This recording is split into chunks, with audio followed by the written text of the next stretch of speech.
ආයිබෝන් ජීසන් TV YouTube channel නාලිකාවෙන් තමයි අපි ඔබවමුට ඉන්නේ. ඇත්තටම කිව්වොත් මේ පුද්ගලයෝ එක එක වෙලාවට එක එක කාල සීමාවදී අපට මේ ප්‍රශ්න අහනවා. ඒ කියන්නේ විසුම් මම මෑතකදී පිළිතුරු දුන්නා විසුම් වහන්සේ නමක් බීවන්නේ කෙසේද? විසුම් වහන්සේ නමක් වියතු කරුණු මොනවාද? ඊගේ කලකිරීම තමයි මේ දෙයට යන්න ඕන කියලා මම පිළිතුරු දුන්නා ඔයගොල්ලන්ට. ඉතින් අද පෙබරවාරි මාසේ 9 පොය. ඉතින් මේක වැදගත් වෙන ආකාරයෙන් මම ඉස්සෙල්ලාම වීඩියෝ එකක් ගෙනෙන්න. මේ බුදුරන් වහන්සේට ඒ කියන්නේ බුද්ධත්වයේ කරා යන ගමනෙන් පසුව මේ ධර්මය ව්‍යාප්ත කරන්න උදව් වුණ පුද්ගලයන් දෙන්නෙක් හිටියා. සරුවත් මහ මුගලන් කියලා. ඉතින් මේ මුගලන් ඒ දෙන්නට මේ තරාජම ඒ කියන්නේ බුදුරන් වහන්සේ ළඟින්ම ඉන්න කියලා ඉවරලා අගසවුදිනම වශයෙන් පාරගත්තේ මේ අද වගේ පොය දවසේ තමයි. 9 පොය දවසේ.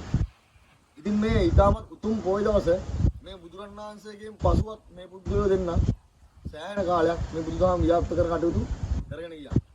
ඒ කියන්නේ මේ බුද්ධ ධර්මය මුළු ලෝකවාසී ජනතාවටම රටකට මේ කියන්නේ එක රටකට නෙමෙයි මුළු ලෝකෙටම ප්‍රොමෝට් කරන විදිහට මේගොල්ලෝ කටයුතු කරා. ඉතින් මේ සම්බන්ධව අද පොය දවසේ 9 පොය දවස් තමයි මේ බුදුරන් වහන්සේ මේ දේ කරලා තියෙන අගසව් දරුම් වශයෙන් මේගොල්ලෝ තෝරාපත් කරගෙන තියෙන්නේ. ඉතින් අතරම ගොත් මේ අපේ මේ විශ්වය ගත්තොත් එක එක පුද්ගලයෝ එක එක තරාතරම් වලට ආවට පස්සේ එක එක දේවල් ගොඩනගා ගන්නවා.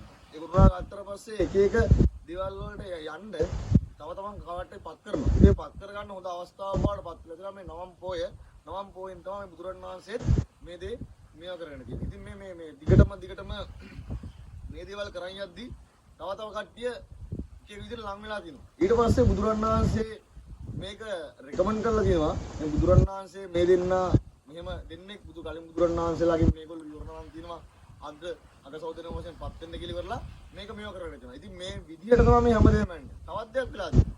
වැදගත්ම දේ තමයි බුදුරන් වහන්සේ මේ 9 පොය දවසක. ඒ කියන්නේ ඒ 9 පොය නෙමෙයි තවත් 9 පොය. ඒ කියන්නේ මේගොල්ලෝ පොයවල් බලාපොරොත්තු යම් කිසි දෙයක් බුදුරන් වහන්සේ කැප කරලා තියෙනවා මුළු මේ බුද්ධ ආගම නිසා. ඉතින් මේ පොයත් එක්කම මේ 9 පොයත් එක්කම තවත් බුදුරන් වහන්සේ බුදුරන්නේ ආවසසේ ඉන්නේ නියමිත කාල සීමාවේ බුදුරන් වහන්සේගේ පිරිනමන පෑම පා ඊටම බුදුරන් වහන්සේගේ එක දේවල් මතක් කරලා තියෙනවා. ඉතින් අපි මේ හැමදේම කියන්නේ මොකුත් නෙමෙයි. මේ බුද්ධ ආගම කියන දේ ප්‍රොමෝට් කරනවා නෙමෙයි අපි මේ කියන්නේ. බුද්ධාගම කියන්නේ සියලු දේ අතහැරීම. මේක ඇලෙන්න උන ආගමක් නෙමෙයි. මේක වරප්‍රසාදිකුත් නෙමෙයි. මේ හැමදේම අනිත්‍යයි. මේ නැසන සුළු ස්වභාවය තමයි මේක තියෙන්නේ.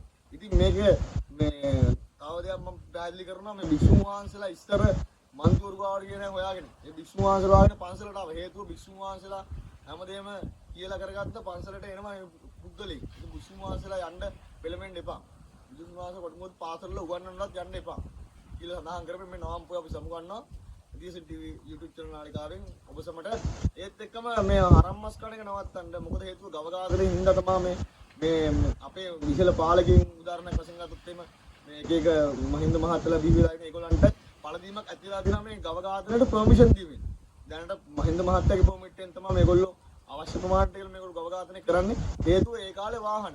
දැන් අපි වාහනයක් බලලා කරලා තෝර ගන්නවා වගේම ගමනක් යන්න වාහනේ මාර්ග බලන්නේ ගවයාගේ මූණ දිහා බලලා තමයි යනතන විසිත කරන්නේ. ඉතින් අපි යලි දවසේ මොනවා හරි වීඩියෝ එකක් කරන් අපව සමු ගන්නවා. ජීසන් ටීවී YouTube channel නාලිකාවෙන් සමු ගන්නවා. ඔබ සමට එහෙනම් ආයිබෝ